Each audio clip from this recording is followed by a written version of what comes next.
Idea दे सकता है किस किस को क्या क्या समझाए? हाँ, थोड़ा तेज बोले। गुंडीचा मार्जिन, जगन्नाथ रथ यात्रा से पहले यह घटना होती है।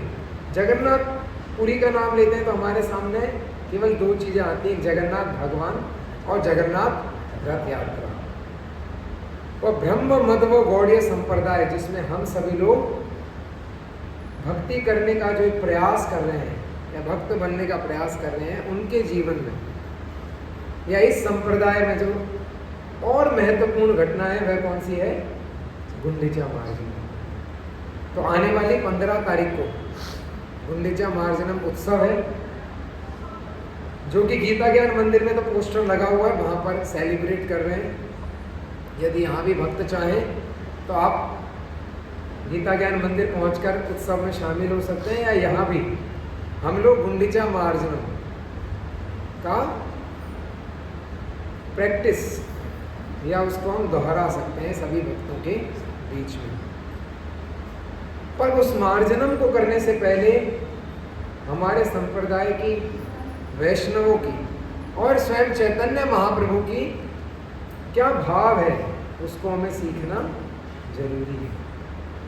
तो आज हम यहाँ यही कुछ सीखने का प्रयास करेंगे कि क्या चैतन्य महाप्रभु को लगा कि उनको यह मंदिर की सफाई करनी चाहिए। तो चैतन्य महाप्रभु के जीवन के बारे में बताया जाता है कि उन्होंने 24 साल जो अपने प्रचार में से जगन्नाथपुरी में बिताए, उसमें से 6 साल वो साउथ इंडिया यात्रा के लिए गए थे, दक्षिण भारत में। उसके अलावा 18 साल चैतन्य महाप्रभु कहाँ पर रहे? जगन्नाथपुरी में। और वहाँ पर चैतन्य महाप्रभु ने अलग अलग लीलाएं करी थी। चैतन्य महाप्रभु को अगर हम थोड़ा समझना चाहें तो आपको माखन चोर के बारे में पता है? कौन है माखन चोर? कौन है रणछोड़? द्वारकाधीश कौन है? तो इन सब रूपों में भगवान को लगता था कि ये भक्त मेरी बहुत सेवा करते हैं। माखन चुराते थे तो गोपियां माखन सजा के रखती थी मटकियों में। वो ये नहीं चाहती थी कि भगवान ना चुराए, वो चाहती थी भगवान चुराए। और वो चाहती थी हम भगवान को चुराते हुए देखें और उसमें आनंद लें। कितने लोग अपने घर का दरवाजा खुला रख के बाहर खड़े हो जाते हैं कि चोर चोरी करने आएगा, मैं उसको देखूंगा। आनंद आता है कि हम घर के बाहर खड़े रहे, कोई चोर आया, सारा सामान चुरा रहा है और हम आनंद ले रहे हैं।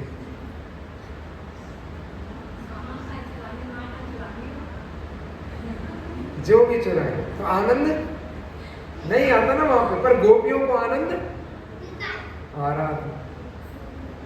भगवान युद्ध लड़ने जाते हैं, युद्ध लड़ने पहुंचते हैं और युद्ध बीच में सब तैयार हो गया है, सारी सेनाएं आ गई हैं दोनों तरफ से, भगवान युद्ध छोड़ के भाग जाते हैं। कोई बहुत अच्छी बात है। आजकल इतने युद्ध हो रहे हैं, कोई अगर सेना का व्यक्ति, हमारे प्रभु जी भगवत भक्त प्रभु जी सेना से आते हैं, उनसे पूछा जाए कि अगर सेना में कोई व्यक्ति एकदम दोनों तरफ से गोला बारूद तैयार है और कोई कहे मैं नहीं लड़ रहा, मैं जा रहा हूं, तो उसको कोई सम्मान मिलेगा? पर यहां लोग मंदिर बना देते हैं, रण छोड़ रहा है। गुजरात में पूरा मंदिर बना दिया भगवान के नाम पे। फिर भगवान कहां पहुंचते हैं? द्वारका में जाते हैं। और द्वारका में एक नहीं, दो नहीं, 10 नहीं, 16,108 रानी सेवा कर रही है। तो भगवान इन सब के बाद अचरज में पड़ गए कि इन सबको इसमें मिलता क्या है। अपने आप को लुटाने में गोपियों को क्या आनंद आ रहा था, मैं रण छोड़ के भाग गया तो लोगों को मंदिर बनाने में क्या आनंद आ रहा था। और यहाँ एक साथ 16,108 रानियां, कहा जाता है कि आज के समय में एक नहीं संभलते, भगवान कितनों को संभाल रहे हैं?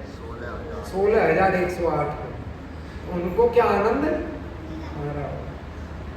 तो उस आनंद को लूटने के लिए, उस आनंद को प्राप्त करने के लिए भगवान ने क्या सोचा, मैं भक्त के रूप में जरा पता तो लगे ये जो भक्त हैं इतना सुबह उठ के, संडे वाले दिन जब सब सो सकते हैं आराम से, छुट्टी का दिन होता है, ये उठ के इस मंदिर में क्यों आते हैं, ऐसा क्या इस मंदिर में होता है, सबको 1000-1000 रुपए या 10-10 हजार रुपए मिलते हैं क्या, ये लग सकता होगा। बाहर से जब हम आते हैं तो उस समय तक सब लोग क्या कर रहे होते हैं, बाहर सो के उठते हैं, डोलची ले जाते हैं दूध लेने के लिए, पर यहाँ सब भक्त लोग उठते हैं, नहाते हैं, तैयार होते हैं, कहाँ के लिए, मंदिर के। तो भगवान अचरज में या श्याम सुंदर परेशान हो जाते कि इनको मिल क्या रहा है यहाँ आके, तो फिर सोचते हैं कि यहाँ इनके बीच में जाना पड़ेगा। और भगवान के सभी भक्तों में सबसे अग्रणी भक्त कौन है, श्रीमती राधा।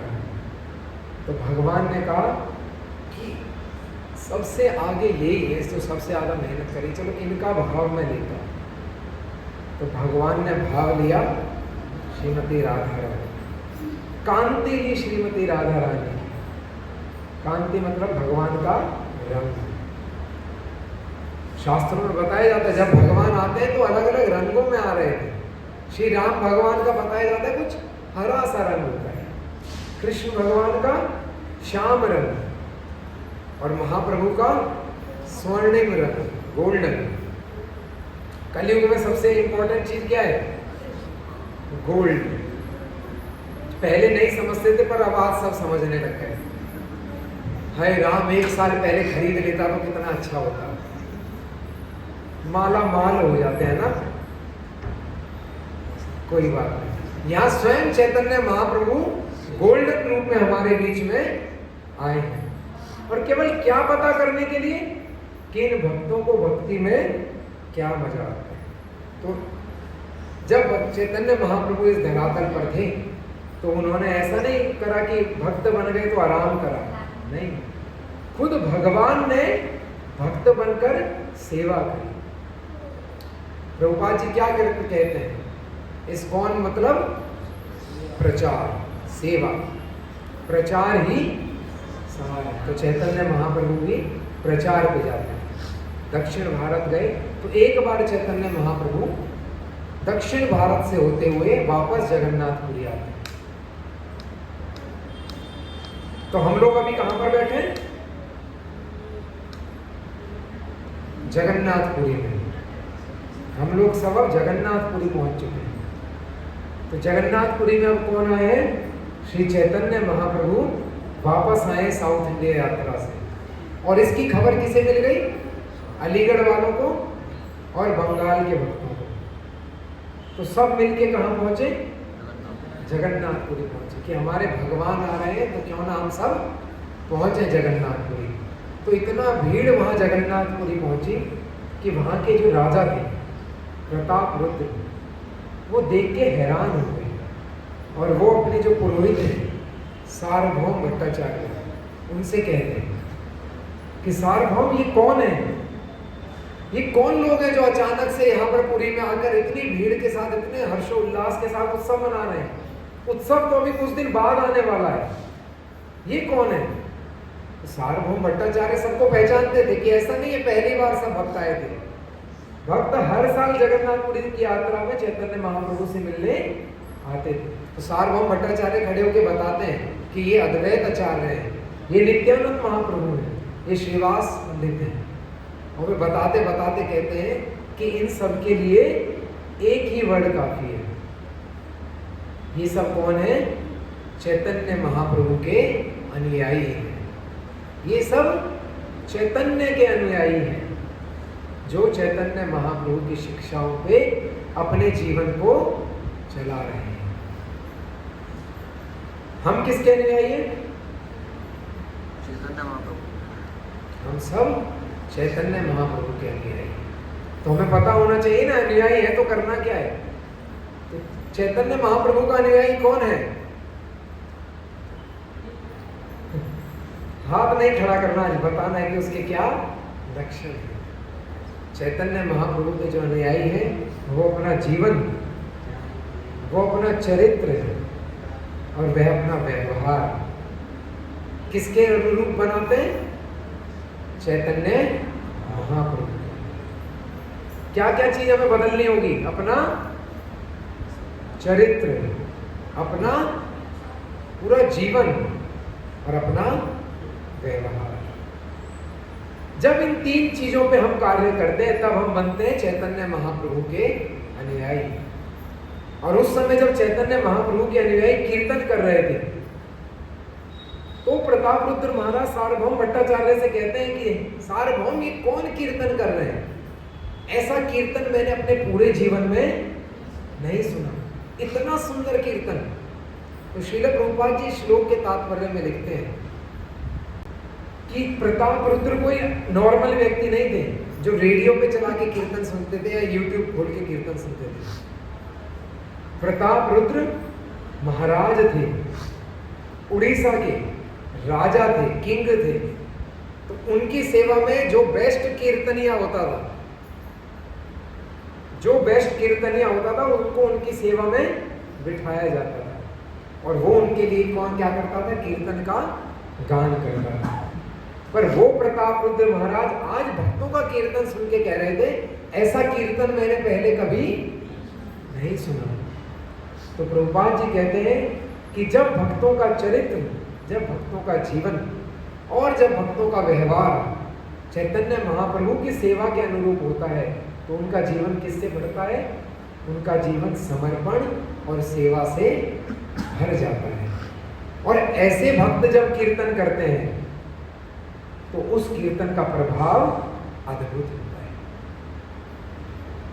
वो कीर्तन किसी सिंगर द्वारा गाए गए कीर्तन की तरह नहीं होता कि कोई बहुत बड़ा कीर्तन है, कोई गजल गायक है और वो गजल गायक बैठ गया अपने तंबूरे के साथ, हरे कृष्णा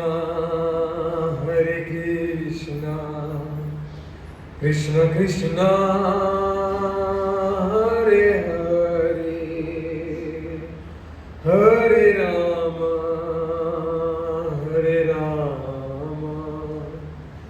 राम राम हरे हरे। भक्तों को ऐसे सुर ताल इसमें खो जाने की जरूरत है। भक्त केवल सिंपल कीर्तन करता है। प्रभुपाद ने केवल जाके सिंपल कीर्तन करा, हरे कृष्णा कृष्ण कृष्णा हरे हरे हरे राम राम हरे हरे। केवल ये सिंपल कीर्तन और लोगों का हृदय परिवर्तित। लोगों की गजल से नहीं होगा, किसी सुंदर धुन से नहीं होगा, किससे होगा? पवित्रता से। जब जीवन सेवा में समर्पित होगा तब वो कीर्तन अद्भुत होगा। और प्रताप रुद्र महाराज इसी कीर्तन को सुनकर भाव विभोर हो गए थे। वो सार्वभौम भट्टाचार्य से कहते हैं कि यह कीर्तन अद्भुत है। एक बार भक्त ऑस्ट्रेलिया में थे तो श्रील प्रभुपाद ने कहा कि हमें ऑस्ट्रेलिया में पूरी रथ यात्रा करनी है। और प्रभुपाद का नेचर ऐसा ही था, वो बस इच्छा जाहिर करते थे कि ये करना है। भक्त समझते थे कि हाँ ठीक है, इच्छा जाहिर करिए, अभी तो नहीं। पर प्रभुपाद पीछे पड़ते थे। तो भक्तों से कहा कि हम प्रभुपाद को, किसी सीनियर भक्त ने देखा कि प्रभुपाद अभी ऑस्ट्रेलिया में इतना फेवरेबल इन्वायरमेंट नहीं बना है और यहाँ परमिशन मिलनी बहुत कठिन है। प्रभुपाद ने कहा कि नहीं, हमें रथ यात्रा करनी है। तो भक्तों ने कहा ठीक है प्रभुपाद। तो भक्त लोग कीर्तन करने गए, घंटों घंटों कीर्तन करने लग गए और इतना कीर्तन करे तो सड़कों पर कीर्तन करते थे। तो वहां की पुलिस ने उन्हें जेल में बंद कर दिया कि ये क्या कर रहे हैं, शहर में डिस्टरबेंस फैला रहे हैं। हमारे शहर में एक व्यवस्था रहती है कि लोग आराम से फुटपाथ पे चलते हैं, ट्रैफिक अपने साथ में चलता है। भारत की तरह इतनी भीड़ भाड़ नहीं है कि फुटपाथ पे ट्रैफिक चलता है और लोग सड़क पे चलते हैं। जैसे कई बार मैंने देखा है, जब सड़क पे ट्रैफिक जाम हो जाता ना, अगर आप में से कितने लोग चांदनी चौक गए? चांदनी चौक जाएंगे तो वहां ये सीन बहुत कॉमन है। सड़क हो जाती है जाम, तो जो बाइक वाले होते हैं वो फुटपाथ पे चढ़ा देते हैं और वहां से डर लेकर जाते हैं। पर क्योंकि हमारे यहाँ पर अद्भुत है भगवान की माया, हम लोग इतने सारे हैं, भगवान के रत्न, और विदेशों में उनको इसकी आदत नहीं है। तो पकड़ के उनको कहाँ बंद कर दिया? जेल में बंद कर दिया। और जेल से वो भक्त प्रभुपाद को फोन करते हैं कि श्रीला प्रभुपाद, हम जेल में बंद हो गए, यहाँ से निकलने के लिए $1000 लगेंगे। तो प्रभुपाद ने कहा $9, ओनली कीर्तन। कहा जेल में कीर्तन करो। भक्त ने कहा चलो कोई और काम तो है नहीं, तो कीर्तन ही करते हैं। तो उन्होंने जेल में ही कीर्तन शुरू कर दिया और रोज धमाल कीर्तन जेल में होने लगा। तो जहां वो कैदी भी कहते तो उनको लगा कि हम भी क्या करें, खाली बैठे, चलो हम भी इनके साथ कुछ तो मनोरंजन हो रहा है। क्योंकि भक्त जब कीर्तन करते किसी को भाव भी ना आ रहा तो मनोरंजन तो होता है।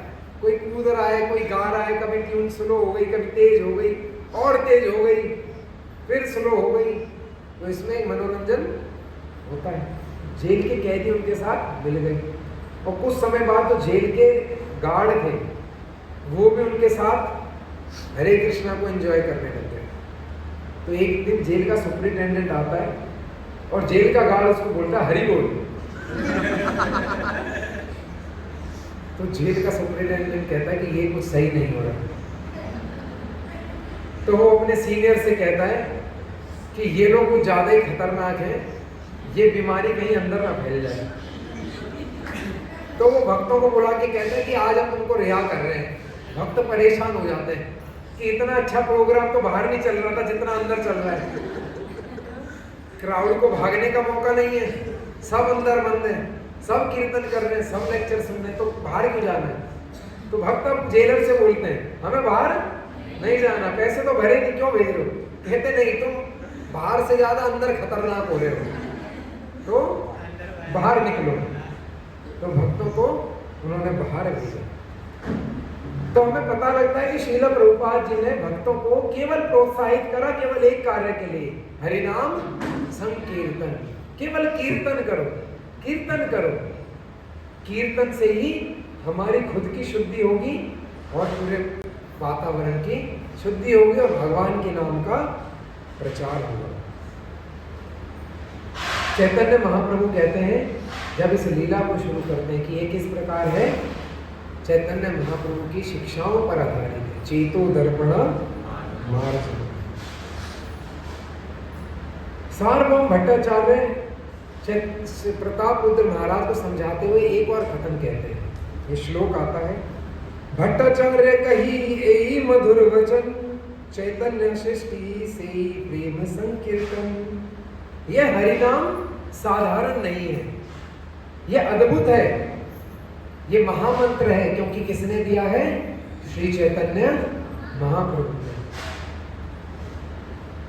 और ये अद्भुत इस कारण है क्योंकि चैतन्य महाप्रभु ब्रह्मा जी के दिन में केवल एक ही बार आते हैं, जिस समय साक्षात कृष्ण गोलोक से उतर के जब वृंदावन में आते हैं, उसी कलयुग में केवल भगवान चैतन्य महाप्रभु आते हैं। और चैतन्य महाप्रभु ये महामंत्र सभी कलयुग के लोगों के लिए देकर जाते हैं। अब हमें लगता होगा कि केवल एक यही मंत्र है, पर जब मैं सुन रहा था तो वहां पर पता लगा कि युग धर्म को देते हुए भी अलग अलग अवतार कुछ मंत्र देते हैं, जिसको बोला जाता है तारक ब्रह्म नाम। तारक ब्रह्म नाम होते हैं जो इंसान को मुक्ति को प्रदान करता है। वह भक्ति प्रदान करे या ना करे इसकी गारंटी नहीं है, पर वो मुक्ति जरूर प्रदान करता है। तो उसमें से एक तारक ब्रह्म नाम कुछ इस प्रकार है, हरे मुरारी मधुकैटवारे, गोपाल गोविंद मुकुंद शौर्य, यज्ञेश नारायण कृष्ण विष्णु, ये रश्रेयाम जगदीश रक्षा। एक बार हम सभी दोहराएंगे, आप सभी बोलिए, बोलिए।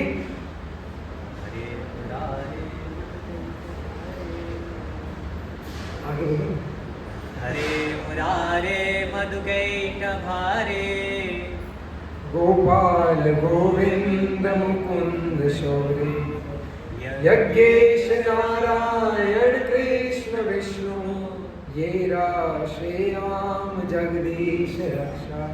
अब इसकी 16 माला हमें युग धर्म का मंत्र है ना,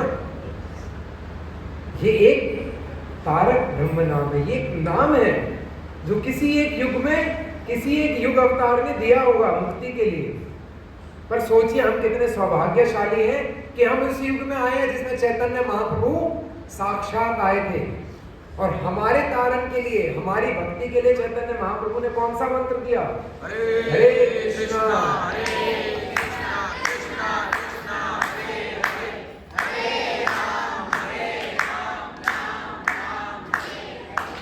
बेटा, कौन सा मंत्र दिया?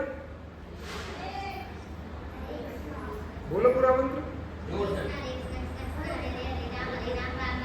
जो बच्चे को भी याद हो जाता। तो सोचो हम कितने अच्छे युग में हमारा जन्म हुआ है। चैतन्य महाप्रभु ने जो ये युग धर्म या ये जो मंत्र हमें दिया है, ये केवल मुक्ति ही नहीं, ये साक्षात भक्ति देता है।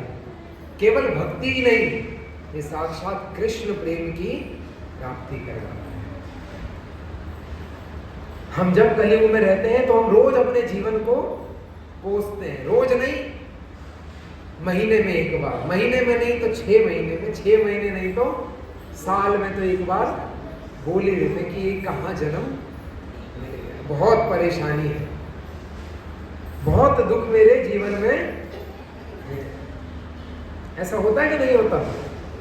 या साल नहीं तो 2 साल, 4 साल, हर एक कुंभ पे कह लेते होंगे कि चलो कुंभ आ रहा है, पाप धोया है हमने, पाप नहीं धोया तो कृपा ले आए। कृपा की महत्वता कब पता लगती है? जब जीवन में कुछ दुख होता है, परेशानी होती है।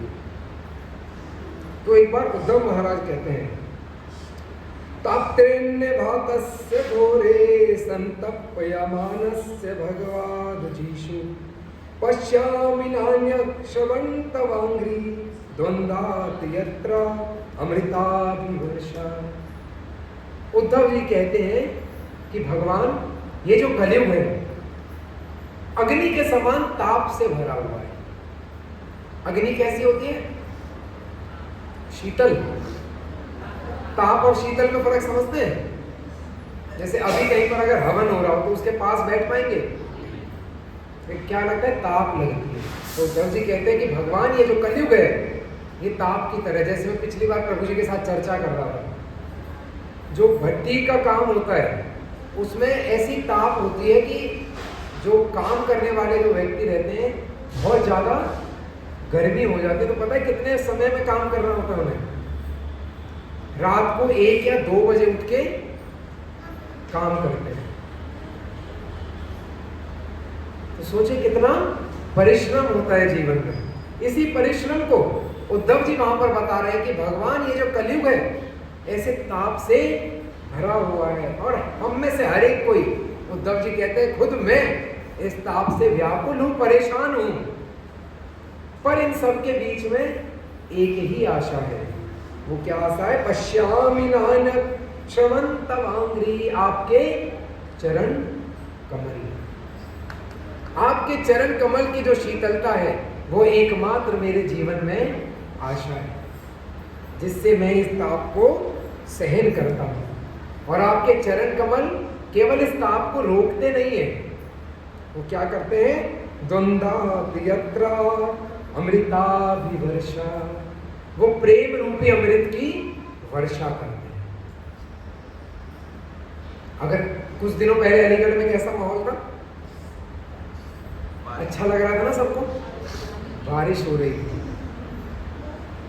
हमारे कुछ रिश्तेदार दिल्ली में रहते हैं, और अगले दिन में मैंने न्यूज़ में देखा था 3 साल बाद दिल्ली की हवा शुद्ध स्तर पर आई।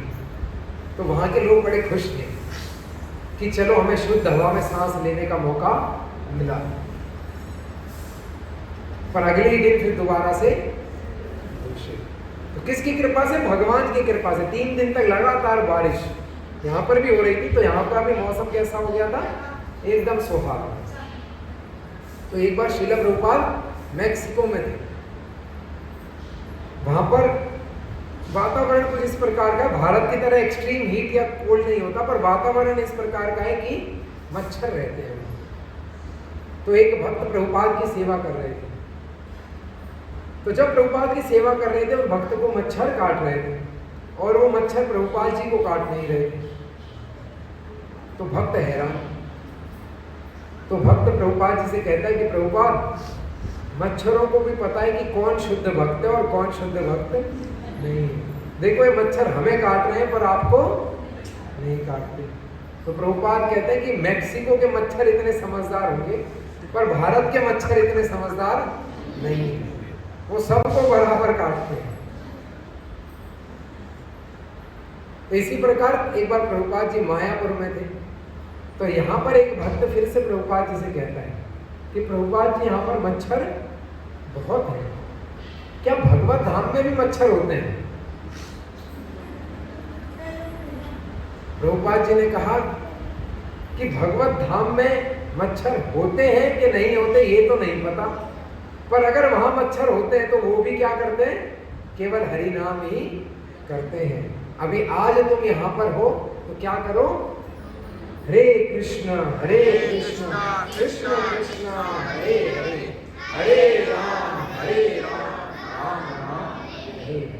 तो हमें क्या करना है? केवल हरि नाम लेना है। क्यों लेना है? जो हमारे हृदय की मलिनता है, हमारे हृदय में जो कलमश भरा हुआ है वह साफ हो जाए। तो कई बार भक्त प्रश्न करते हैं, नए जो आते हैं वो सुन के खुश हो जाते हैं कि हाँ हमारे हृदय में कलमश तो है नहीं है, हमारे हृदय में गंदगी तो है, तो इसको साफ होना जरूरी है। चलो कोई रास्ता तो बता रहे हैं, पर भक्त इसको शुरू करते हैं, 2 साल 4 साल 5 साल होते हैं, उसके बाद भी प्रश्न क्या रह जाता है कि ये तो मल कलमश गंदगी तो साफ हो ही नहीं रही। तो भक्त कहते हैं कि हम तो इतने साल से हरे कृष्णा कर रहे हैं, ये जा क्यों नहीं रहा? जाता क्यों नहीं है? क्योंकि हम किस तरीके से सफाई करते हैं? हाथी को स्नान करते हुए देखा किसी ने? प्रभुपाद जी उदाहरण देते हैं कि जब हाथी स्नान करता है ना, वो तालाब में जाता है, तालाब में से सब इधर उधर हो जाते हैं क्योंकि कौन अंदर आ गया है? हाथी आ गया है। और वो ये पानी उछाल उछाल के ये इधर ये उधर, इसके ऊपर उसके ऊपर इतना शुद्ध होता है, अच्छे से नहाता है, बहुत अच्छे से, क्योंकि भगवान ने एक अच्छी सूंड उसे दी है, इतना अच्छा शावर का वो काम करती है। और जैसे ही बाहर आता है क्या करता है? उसी सूंड से धूल उठाता है और वो सबके ऊपर फेंकता है। तो वही हम सबकी स्थिति है। हम हरिनाम लेते हैं, हम मंदिर आते हैं, भक्तों का संग लेते हैं, अपने आप को, जय श्री श्री राधा श्याम सुंदर की, अपने आप को शुद्ध करते हैं, पर दोबारा जब हम बाहर जाते हैं तो बाहर की गंदगी को फिर अपना देखते हैं।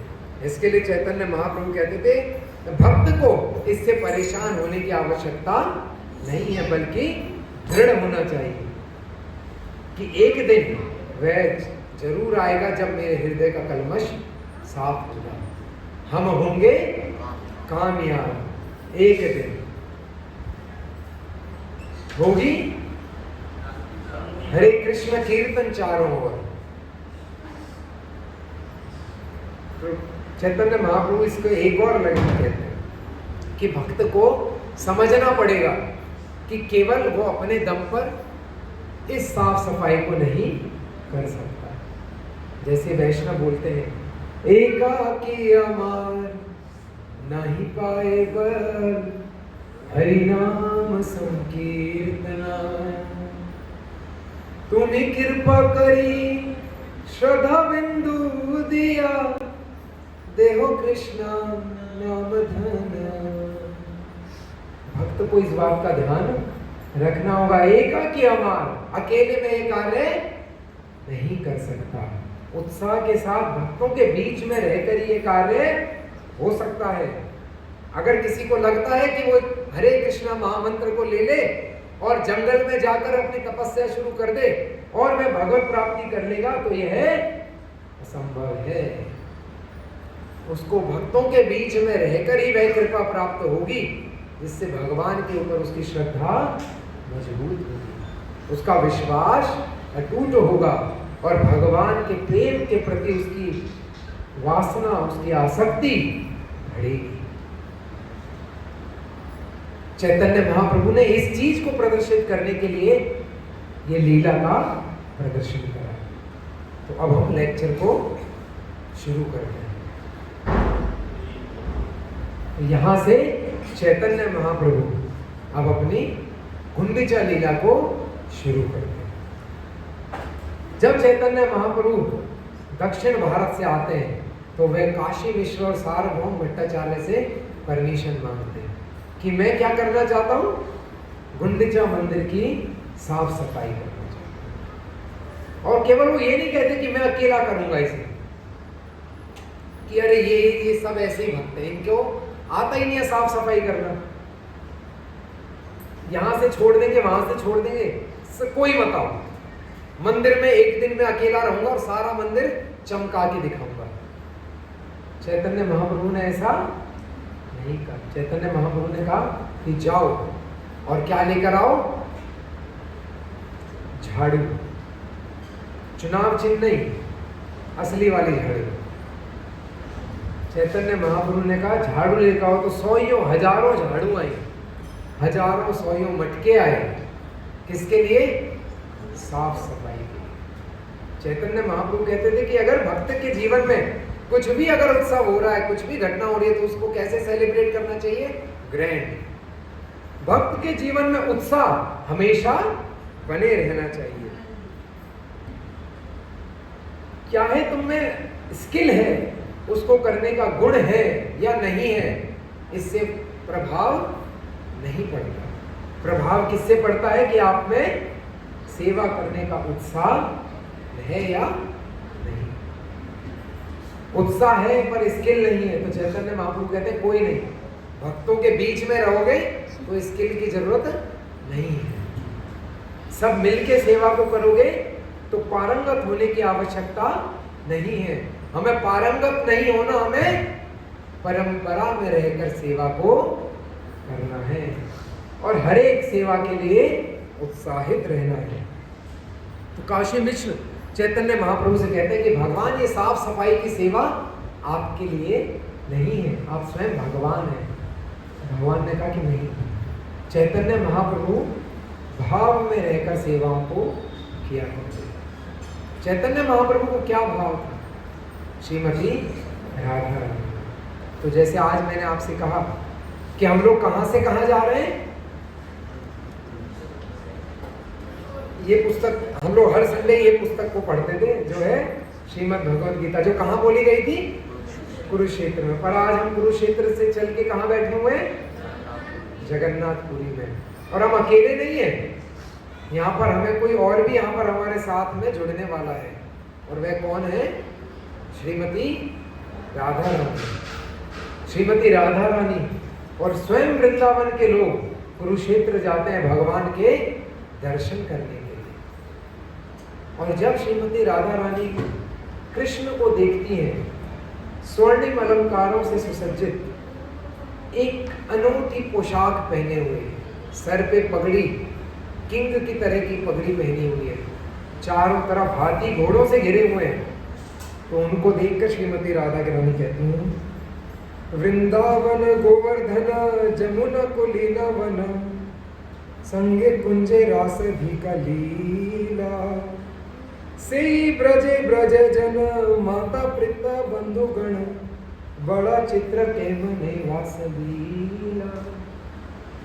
राधा रानी श्री कृष्ण से कहती हैं कि कैसे निष्ठुर हो तुम, केवल 100 वर्ष में तुम वो सारी जगह भूल गए जहां पर तुमने गोपियों के साथ लीलाएं करी थी, वो सारी कुंज गलियां तुम भूल गए, वो जमुना का तट तुम भूल गए, और वो वन तुम भूल गए जहां पर तुमने रास लीला करी थी। चलो ठीक है, हमको भूल गए, तुम उन ब्रजवासियों को क्या भूल गए जो तुम्हारे साथ हर एक संकट में साथ खड़े थे?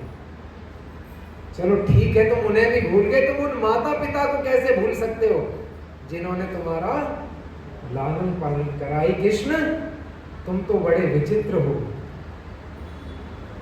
ये कहकर राधा रानी कृष्ण से कहती है और सब वृंदावन वासियों से कहती हैं कि आज हम कृष्ण को कहाँ लेके चलेंगे? वृंदावन खींच के लेकर जाएंगे। तो चैतन्य महाप्रभु इसी भाव में गुंडीचा को देखकर आ जाते हैं, क्योंकि कहा जाता है कि जो जगन्नाथ मंदिर है वह ऐश्वर्य से परिपूर्ण है, भगवान के ऐश्वर्य भाव से घिरा हुआ है, और वहां से भगवान को रथ पे बिठा के खींच के लाया जाता है। जिस प्रकार श्रीमती राधा रानी और वृंदावन के सभी भक्त भगवान को कुरुक्षेत्र से खींच के कहां ले जाना चाहते हैं? वृंदावन में। उसी प्रकार जगन्नाथपुरी यात्रा में इसी भाव को प्रदर्शित करते हुए भक्त भगवान को लाते हैं पूरी मंदिर से गुंडीचा मंदिर में। और चैतन्य महाप्रभु आज यात्रा से कुछ दिन पहले उसी भाव में है कि किस प्रकार इस मंदिर को मैं पूरा स्वच्छ कर दूं, क्योंकि यहां पर कौन आने वाले हैं? कौन आने वाले हैं? भगवान कृष्ण आने वाले हैं, भगवान जगन्नाथ आने वाले हैं, और अकेले नहीं आने वाले, किसके साथ आएंगे? जगन्नाथ, बलदेव और सुभद्रा मैया के साथ। इस भाव में रहकर चैतन्य महाप्रभु ने इस सेवा को शुरू करा। श्रील प्रभुपाद जी कहते थे कि सेवा के पीछे भाव जरूरी है, अगर भाव नहीं है तो सेवा का प्रभाव नहीं होगा। एक बार श्रील प्रभुपाद जी जुहू मंदिर में बैठे हुए और भक्तों को बता रहे थे कि कितनी परेशानियों को झेलकर उन्होंने इस हरे कृष्ण आंदोलन को खड़ा किया है। आप में से किसके पास चैतन्य चरितामृत है?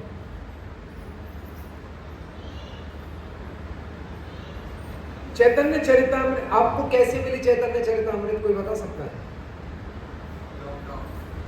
लॉकडाउन में मिली। और किसके पास है? प्रभु जी आपको कैसे मिली चैतन्य चरितामृत पुस्तक? ऑफर करी गई थी, इनके पास भी ऑफर है। तो हमारे संप्रदाय में भक्ति विनोद ठाकुर हुई, चैतन्य चरितामृत की एक कॉपी ढूंढने में उन्हें 11 साल का समय लगा। 11 साल तक वे बंगाल में घूमते रहे कि कहां वो चैतन्य चरितामृत की कॉपी है जो कृष्णदास कविराज गोस्वामी ने, मतलब हमारे प्रभु जी ने नहीं, कृष्णदास कविराज गोस्वामी ने लिखी थी। वो कॉपी को ढूंढने के लिए भक्ति विनोद ठाकुर को कितना समय लगा? 11 वर्ष का समय लगा। और उसके बाद उन्होंने जगन्नाथ मंदिर में अपनी सेवाओं को शुरू करा, वहां के प्रशासन को संभाला, और वहां पर विमल प्रसाद नाम के उनके एक पुत्र हुए जो आगे चल के बने भक्ति सिद्धांत सरस्वती ठाकुर, जो हमारे श्रील प्रभुपाद के गुरु थे। श्रील प्रभुपाद ने 1922 में अपने गुरु से भेंट करी और वहां पर उनके गुरु ने उनको कहा कि आपको हरे कृष्ण महामंत्र का और चैतन्य महाप्रभु की शिक्षाओं का इंग्लिश में प्रचार करना है।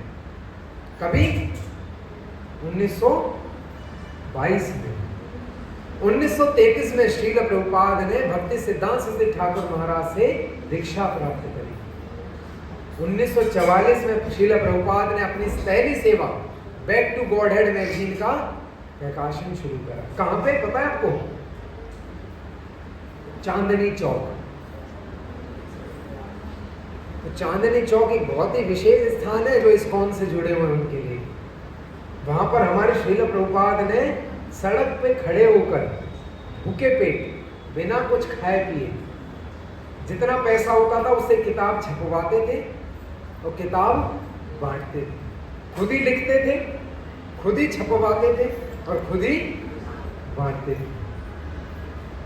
इसके लिए जब श्रील प्रभुपाद ने मिशन को खड़ा करा तो वहां पर भक्तों को केवल 2 ही इंस्ट्रक्शन दिए, पहला हरिनाम संकीर्तन और दूसरा बुक डिस्ट्रीब्यूशन, क्योंकि इन दोनों से जो प्रचार होता है वह प्रभावी होता है।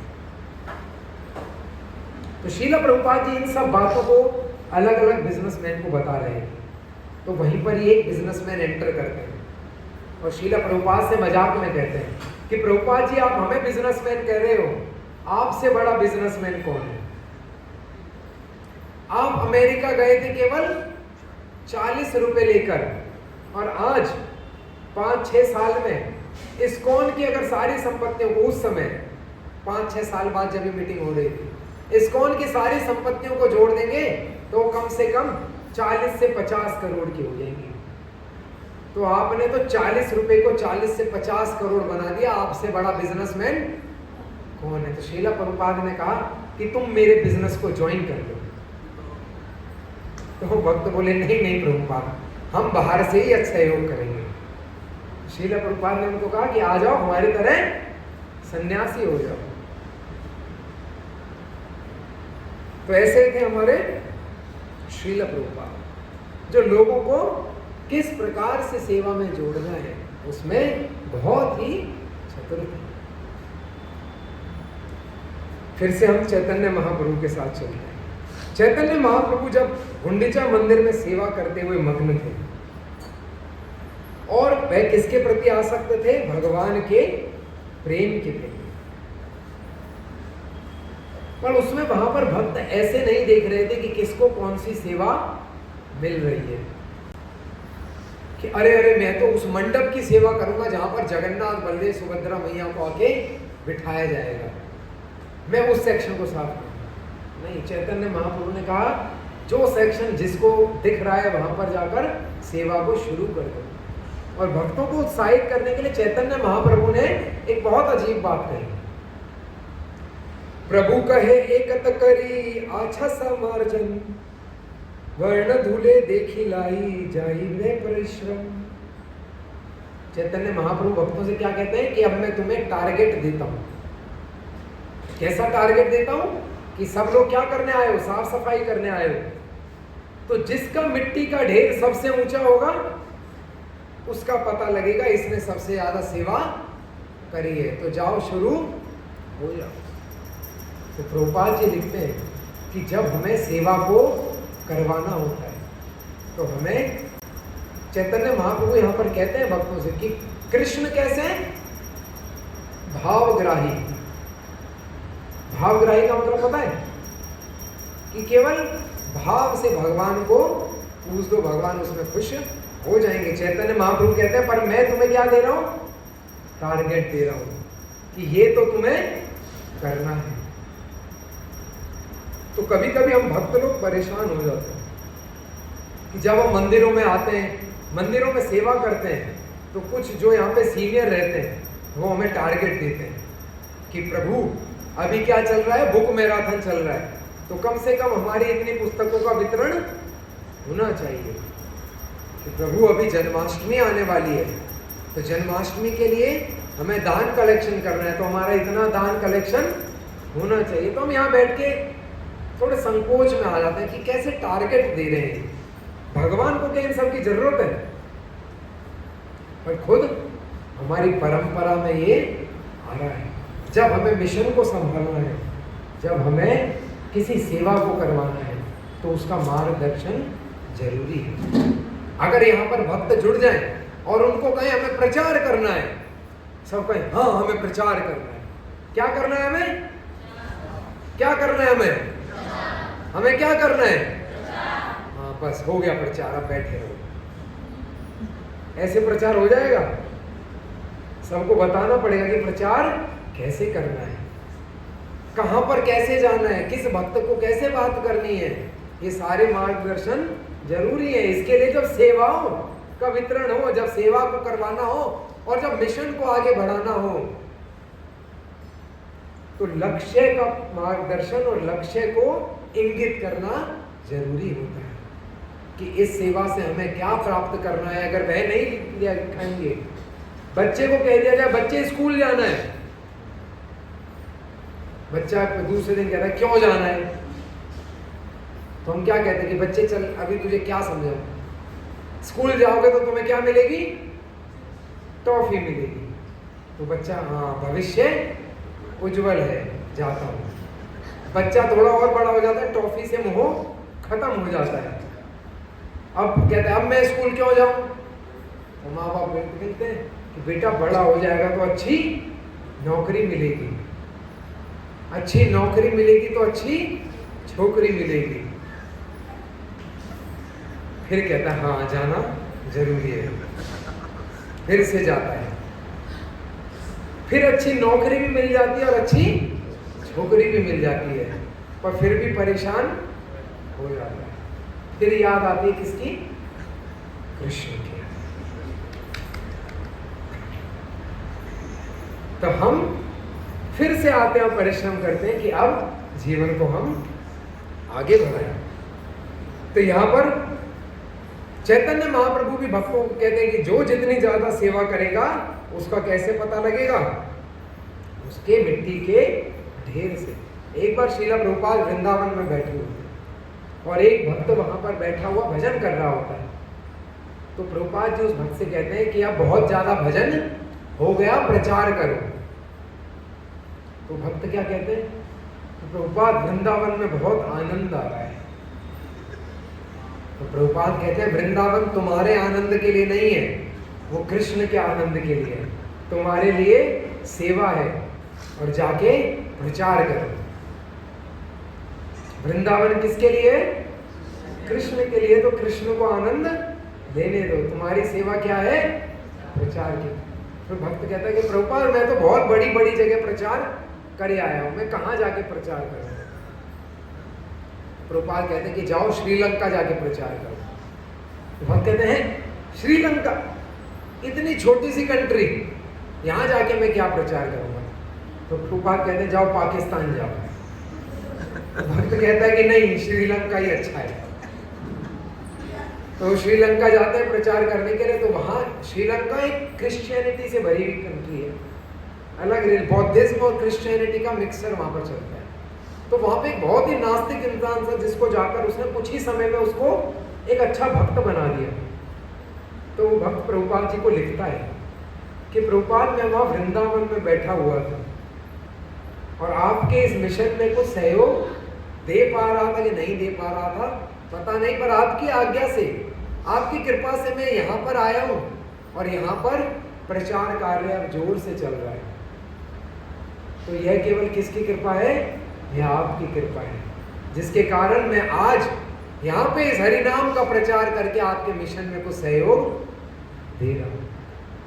पर सभी भक्त ऐसे नहीं होते। एक और भक्त थे, उनको पता लग गया कि श्रीला प्रभुपाद उनको कल से मंदिर का प्रेसिडेंट बनाने वाले हैं। तो जैसे उस भक्त को पता लगा कि आज कल प्रभुपाद जी से मीटिंग है और ऐसे ऐसे प्लानिंग हुई है कि मुझे प्रेसिडेंट बनना है, तो उन्होंने क्या करा? उनकी अभी अभी शादी हुई थी, नई छोटा बच्चा था। तो उन्होंने सारे कारण एक कागज में लिख दिए कि जैसे श्रीला प्रभुपाद जी बोलेंगे कि तुम्हें प्रेसिडेंट बनाना है तो सारे कारण पढ़ के सुना दूंगा और समस्या से मुक्त हो जाऊंगा। तो श्रीला प्रभुपाद जी से अगले दिन वो मिलने जाते हैं। श्रीला प्रभुपाद जी कहते हैं और भक्त कहता है कि प्रभुपाद जी आपने मुझे बुलाया था, कुछ सेवा है, how can I serve you, मैं आपकी सेवा कैसे कर सकता हूँ? भक्त था कि मैं तो पूरा तैयार से आया हूँ, प्रभुपाद जी बोलेंगे और मैं अपने कारण आगे रखूंगा। श्रीला प्रभुपाद जी उससे कहते हैं कि मैं चाहता हूं कि तुम संन्यास ले लो। भक्त कहते हैं क्या प्रभुपाद? मैं चाहता हूं कि तुम संन्यास ले लो। वो भक्त इसके लिए तैयार ही नहीं। भक्त सोचा था कि प्रभुपाद क्या बोलने वाले हैं? प्रेसिडेंट बनो। यहाँ प्रभुपाद ने क्या कह दिया? संन्यास ले लो। अब भक्त हैरान कि अब मैं क्या कहूँ? सारा जो प्रिपरेशन थी आउट ऑफ सिलेबस क्या आ गया? क्वेश्चन पेपर आ गया। फर्रा लेकर आए थे, पता था कि पेपर में क्या आने वाला है, पर पेपर ही बदल गया। तो प्रभुपाद ने कहा तुम संन्यास लो। तो भक्त कहता है प्रभुपाद मैं कैसे संन्यास ले सकता हूँ? कुछ वर्ष पहले ही तो मेरा शादी हुआ है। तो कोई बात नहीं, संन्यास ले लो। प्रभुपाद मेरा 6 महीने का बच्चा है। कोई बात नहीं, कृष्ण है, कृष्ण सबका ध्यान रखते हैं, तो उसका भी ध्यान कौन रखेंगे? कृष्ण रखेंगे। क्या तुम अपने आप को समझते हो उनका ध्यान रखते हो? तो भक्त क्या बोले? नहीं प्रभुपाद। पर प्रभुपाद मैं कैसे संन्यास ले सकता हूँ? ऐसे कैसे होगा? ऐसे ऐसे। प्रभुपाद आप जो बोलोगे मैं वो करूंगा, बस संन्यास मत लो। प्रभुपाद कहते हैं ठीक है प्रेसिडेंट बन जाओ। तो प्रभुपाद ने भक्तों के जीवन में उनके जीवन की समस्याओं को देखते हुए किस प्रकार भक्त को भक्ति में आगे बढ़ाया जा सकता है इसका हमेशा ध्यान रखते हैं। और सबको आगे बढ़ाते हुए श्रील प्रभुपाद जी ने इस मिशन को बनाया। अपने 10 वर्ष धरातल पर रहते हुए इस मिशन को अपना खून पसीना सब दिया। ऐसा नहीं था श्रील प्रभुपाद जी की हालत बहुत अच्छी रहती थी। प्रभुपाद जी का स्वास्थ्य कभी कभी बहुत खराब हो जाता था। एक बार ऐसा समय तक बहुत कुछ समय 2-3 वर्ष ही हुए थे इस्कॉन को बने हुए, और श्रील प्रभुपाद जी की हालत ऐसी हो गई थी कि अब श्रील प्रभुपाद जी वृंदावन से वापस नहीं जा पाएंगे। तो सबको ये कहा था कि अब शायद श्रील प्रभुपाद जी वापस ना आए। पर धीरे धीरे श्रील प्रभुपाद जी ने सभी भक्तों को संग दिया, जिसका फल स्वरूप आज हम देखते हैं कि वो भक्त इतने उत्साहित हुए कि उन्होंने इस्कॉन को कभी रुकने नहीं दिया। श्रील प्रभुपाद जी 108 मंदिरों के साथ इस्कॉन को स्थापित करके गए थे, और आज 1100 से भी ज्यादा इस्कॉन के मंदिर और सेंटर पूरे विश्व भर में प्रचार कर रहे हैं। हम देखते हैं हिज ग्रेस कृष्णदास जी अधिकारी के जीवन में गुरु महाराज अपने जीवन में ऐसा नहीं था कि बहुत बार ऐसे बीमारियों के क्षण गुरु महाराज के जीवन में हमने कई बार यहाँ पर भी प्रार्थना करी, और गुरु महाराज बार बार उन परेशानियों से लड़कर आगे आए। केवल किसके लिए? भक्तों को उत्साहित करने के लिए। उनका काम हो चुका पहले, श्रील प्रभुपाद का काम पहले ही हो चुका था। इस्कॉन स्थापित हो चुका था, इस्कॉन के सेंटर बन चुके थे, रथ यात्राएं चालू हो चुकी थी, फूड फॉर लाइफ चालू हो चुका था, लाइफ मेंबरशिप बन चुकी थी, जूहू मंदिर हो चुका था, कृष्ण बलराम मंदिर बन रहा था, सब हो चुका था। श्रील प्रभुपाद जी जा सकते थे, पर नहीं, भक्तों को उत्साह देने के लिए वे रुके। गुरु महाराज रुके, बार बार लड़े, किसके लिए? भक्तों को उत्साहित करना। तो भक्तों को चाहिए कि अपने उत्साह को कभी कम ना हो। पर हम आगे देखते हैं, जब गुंडीचा मार्जन की लीला होती है तो वहां पे चैतन्य महाप्रभु एक और शिक्षा देते हैं। पूर्ण कुंभ लिया ऐसे शत भक्त गण, शून्य घट लिया तारे शतगण। प्रसंग आता है कि जब गुंडीचा मार्जनम चल रहा था तो वहां पर कुछ भक्त बड़े बड़े घटों मटकों को भर भर के पानी ला रहे थे, और कुछ भक्त आधा पौना खाली घड़ा भी लेके भाग रहे थे। सब केवल सेवा के जोश में भाग रहे थे कि नहीं सेवा करनी है।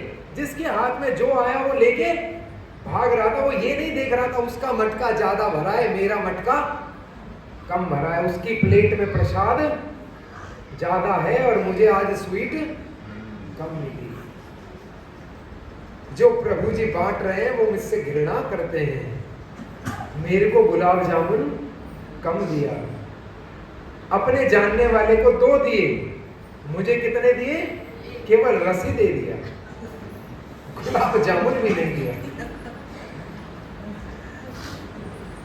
चैतन्य महाप्रभु कहते हैं कि ऐसा नहीं है कि लीला यही होती है, ये लीला गुंडीचा में भी चल रही थी, पर सब भक्त लोग किसमें मधुर थे, किसमें खोए हुए थे? सेवा में खोए हुए थे। आधा भरा तो आधा लेके भागो, खाली है तो खाली लेके भाग रहे हैं। कहाँ जाना है? चैतन्य महाप्रभु की सेवा में जाना है। आगे प्रसंग आता है, घटे घटे ठेकी कथा, घट मांगी गेला, शत शत घट लुका तह तेला आइला। जब भक्त भाग रहे थे एक दूसरे के साथ तो मटके आपस में टकरा के टूट रहे थे। भागते जा रहे, मटका टकरा गया और टूट गया। तो ऐसा जब हम सेवा करते हैं तो मटके टकराते हैं। जब भक्त आपस में मिलते हैं और सेवाओं में लगते हैं तो टकराव होता है। उस टकराव को हमें सहन करना होगा। अगर वहां पर मान लो 100 लोग वहां सेवा कर रहे थे, मटके टकराए इतने, अब इसमें तो लिखा शत शत घट घट टेकी करता, घट भंगी गेला, शत शत घट लोके तहा तैला। 100 लोग भाग रहे थे मटके लेके, तो कोई ना कोई तो मटका टकराना ही था, कोई ना कोई तो मटका फूटेगा ही। ऐसा नहीं था मटका फूट के वो वहां रोने बैठ गया, हाय मेरा मटका इसने तोड़ा। महाप्रभु कहां हो चैतन्य महाप्रभु, देखो मेरा मटका तोड़ दिया। नहीं, मटका टूट गया तो भागो, झाड़ू लेके भागो, झाड़ू नहीं मिली तो कपड़ा लेके भागो, कुछ तो लेके भागो। क्या करनी है? सेवा करनी है, सफाई की सेवा मिली है आज सबको। तो सब केवल उसी में भाग रहे थे। ये टूट गया कोई बात नहीं, दूसरा उठा, झाड़ू छीन ली कोई बात नहीं, कपड़ा ले लो, कुछ नहीं मिला तो हाथ से करने लग जाओ। चैतन्य महाप्रभु जब उस सेवा को कर रहे थे, चैतन्य महाप्रभु पानी से नहीं, अपने अश्रुओं से गुंडीचा का मार्जन कर रहे थे। अश्रु की ऐसी अविरल धारा चैतन्य महाप्रभु के नैनों से बह रही थी कि गुंडीचा मार्जनम स्वतः चमक रहा है। भक्त उनको देख के, उस भाव को देख के भगवान की सेवा में अपने आप को झोंक दिए कि जब चैतन्य महाप्रभु ऐसी सेवा कर रहे हैं तो हमारे मन के टूटे चाहे फूटे, हमें भगवान को नहीं छोड़ना। पर वो ऐसा कैसे कर पा रहे थे? क्यों वो ऐसा कर पा रहे थे कि जब भी किसी का मटका फूट रहा था, किसी का अपमान हो रहा था, तब भी सहन कर रहे थे? तो यहाँ पे प्रसंग आता है, जब गुंडीचा मार्जनम की सेवा चल रही थी तो वहां हर एक कोई कैसे बात कर रहा था पता है? कृष्ण कृष्ण कृष्ण कृष्ण। किसी को पानी चाहिए कृष्ण कृष्ण, किसी को कपड़ा चाहिए कृष्ण कृष्ण, झाड़ू चाहिए कृष्ण कृष्ण। कोई कुछ और नहीं बोल रहा था, केवल क्या बोल रहे थे? कृष्ण कृष्ण कृष्ण कृष्ण। तो यहाँ पे प्रसंग आता है, जल धोरे घर धोया कोरी हरि ध्वनि, कृष्ण हरि ध्वनि बिना उर ही सुनी। और कुछ वो सुन ही नहीं रहे थे, केवल क्या सुन रहे थे? कृष्ण कृष्ण। जब कृष्ण की मधुर ध्वनि, कृष्ण का नाम निरंतर हमारे मन में, मस्तिष्क में, हृदय में गूंजेगा, तो इस प्रकार के टकराव और इस प्रकार के अपमान हमें व्यथित नहीं करेगा। पर अगर कृष्ण का नाम निरंतर हमारे मन में नहीं चल रहा, तो थोड़ा सा भी कुछ ठेस पहुंची तो हमारा मटका फूट जाएगा, और मटके के साथ हम भी फूट जाएंगे और फूट फूट कर रोने लगेंगे। तो हमें फूटना नहीं है। आगे चैतन्य महाप्रभु भक्तों से कहते हैं, भल करे कोरी कारे कोरी प्रशंसन, मोने नामे ले ले कोरे पवित्र भर्सन। बहुत ही जरूरी प्रसंग अभी आ रहा है, आप सुनना चाहेंगे? लेक्चर का समय तो खत्म हो गया, थोड़ा सा ही बचा है अभी। चैतन्य महाप्रभु कहते हैं, जब सेवा चल रही थी तो चैतन्य महाप्रभु हर भक्त के पास जा रहे थे। हर भक्त के पास जाकर क्या कह रहे थे? भाई वाह, तुम सेवा बहुत अच्छी कर रहे हो, क्या सेवा कर रहे हो प्रभु, तुमने तो चमका दिया, ये मंदिर तो बहुत सुंदर कर दिया तुमने। और केवल यही नहीं, आगे श्लोक में क्या आता है? मोना नामे ले ले कोरे पवित्र भर्सन। अगर कोई सेवा को ढंग से नहीं कर रहा था तो चैतन्य महाप्रभु उसको जाकर डांट भी रहे थे, उसको जाके कह रहे थे कि तुम सेवा अच्छी नहीं कर रहे हो। क्योंकि जब हमें सेवा करनी होती है और भगवान के लिए सेवा करनी होती है, तो वहां पर देखना होता है कि सेवा अच्छे से हो रही है या नहीं हो रही है।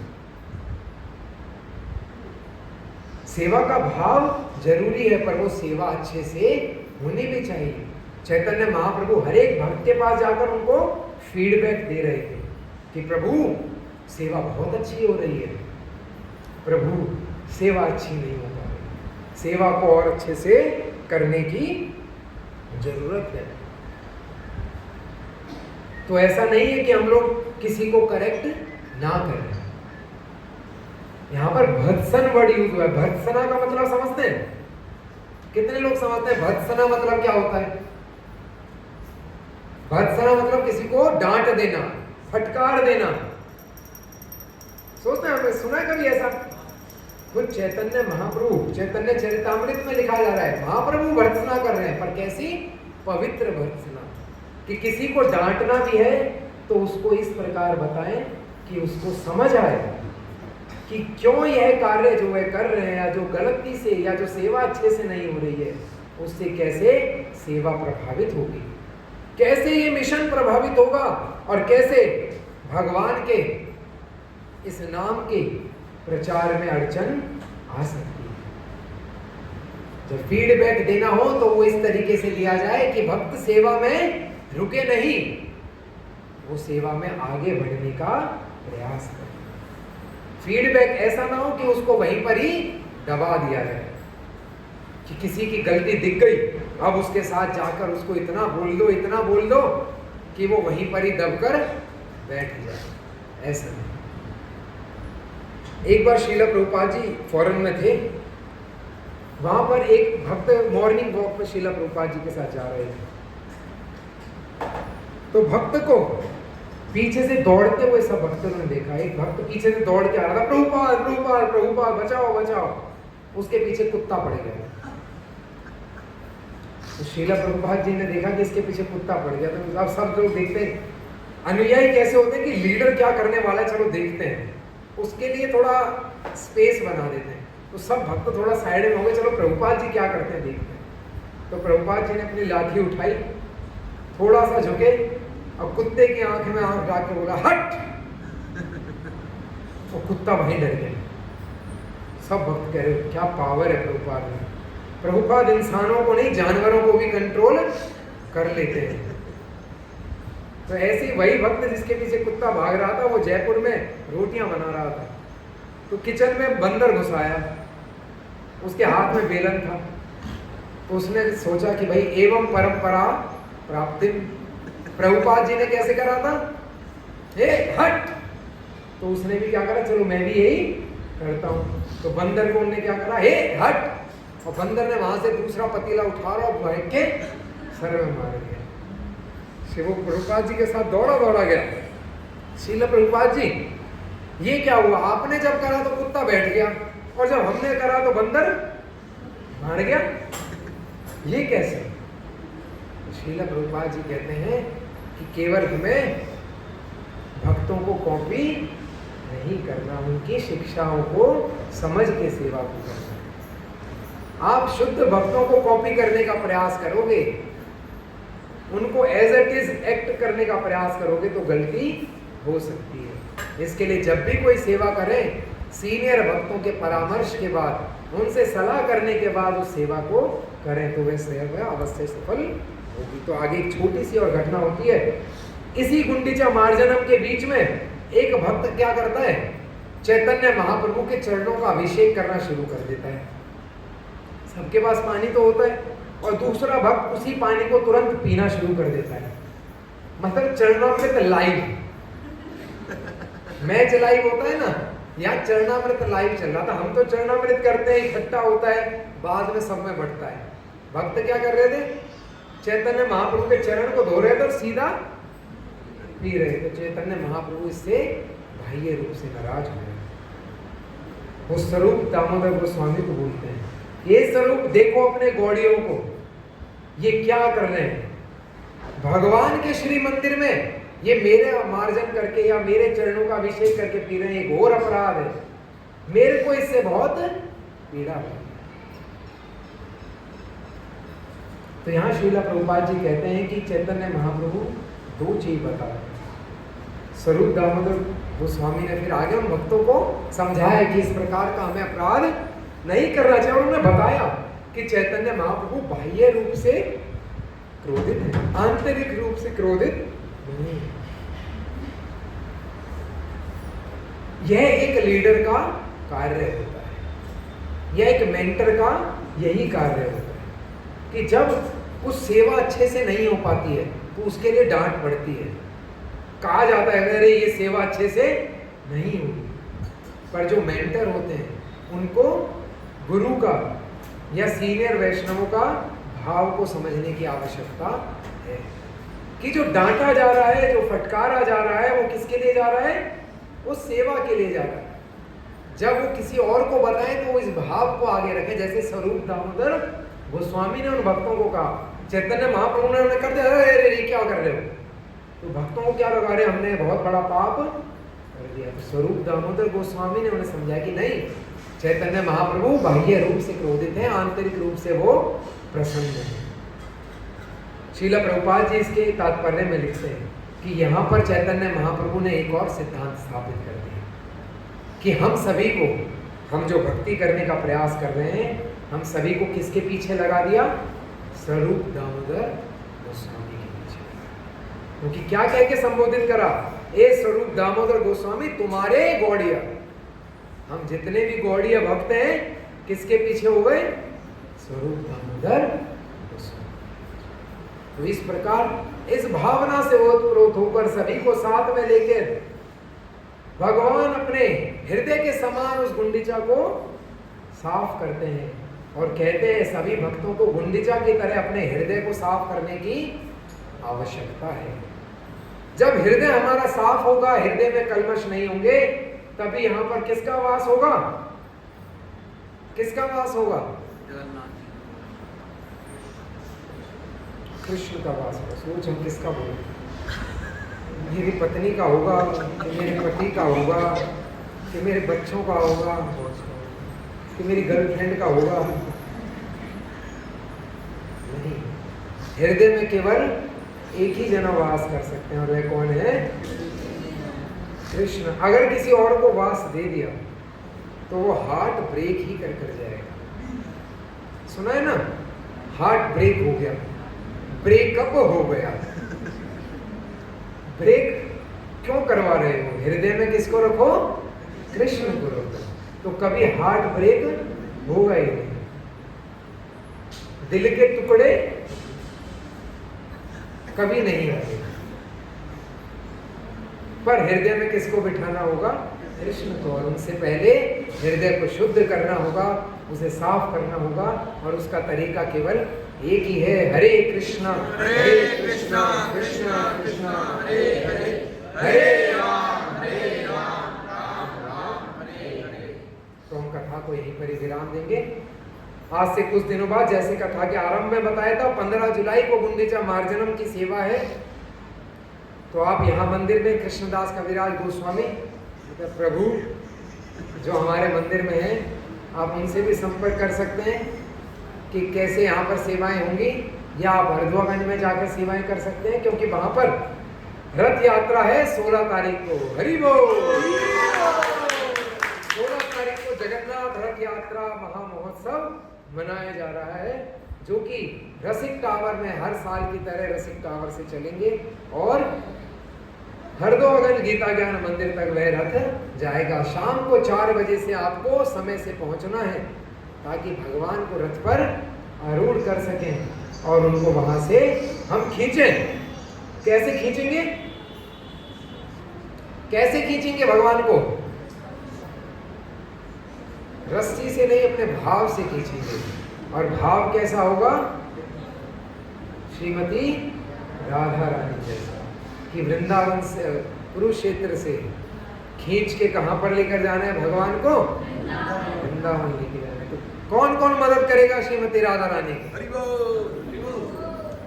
सब करना चाहिए, क्योंकि कृपा कृष्ण दे या ना दे, राधा रानी तो कृपा अवश्य देंगी। तो ये मौका है विशेष रथ यात्रा का। इसके लिए जब जगन्नाथपुरी में रथ यात्रा होती है, पता है कितने लोग पहुंचते हैं? हमारी रथ यात्रा में कितने लोग पहुंचते हैं? 500-600, ज्यादा से ज्यादा 1000। जब जगन्नाथपुरी में यात्रा होती है, पता है कितने लोग पहुंचते हैं? 10 लाख से भी। लास्ट टाइम का फिगर है 50 लाख। और ना वो रोड चौड़ा हुआ है, ना गुंडीचा मंदिर और जगन्नाथपुरी का डिस्टेंस बढ़ा है कि भाई लोग ज्यादा हैं तो चलो मंदिर बढ़ा दो, गुंडीचा मंदिर को कहीं और ले जाओ तो और लोग आ जाएंगे। नहीं, जगह उतनी ही है। सब लोग केवल उस भाव को प्राप्त करने के लिए कि हमें किसकी कृपा प्राप्त करनी है? राधा रानी की कृपा प्राप्त करनी है। किसकी कृपा प्राप्त करनी है? जगन्नाथ बलदेव सुभद्रा मैया की कृपा प्राप्त करनी है। और किसकी कृपा प्राप्त करनी है? श्री चैतन्य। तो हम आगे कभी अवसर मिलेगा तो हम देखेंगे किस प्रकार चैतन्य महाप्रभु की कृपा प्राप्त करने के लिए वो राजा लालायित थे और कैसे जगन्नाथपुरी की इस यात्रा में या जगन्नाथ रथ यात्रा में एक राजा को भगवान की कृपा मिलती है। तो आप सभी से आग्रह है कि आप समय से वहां पहुंचिएगा ताकि हम सभी साथ मिलकर भगवान के रथ को खींचेंगे। जय श्री गुंडीचा मार्जनम महामहोत्सव की, रथ यात्रा महामहोत्सव की, श्री चैतन्य महाप्रभु की, श्री राधा श्याम सुंदर की, श्री प्रभुपाद की, गौर प्रेमानंद।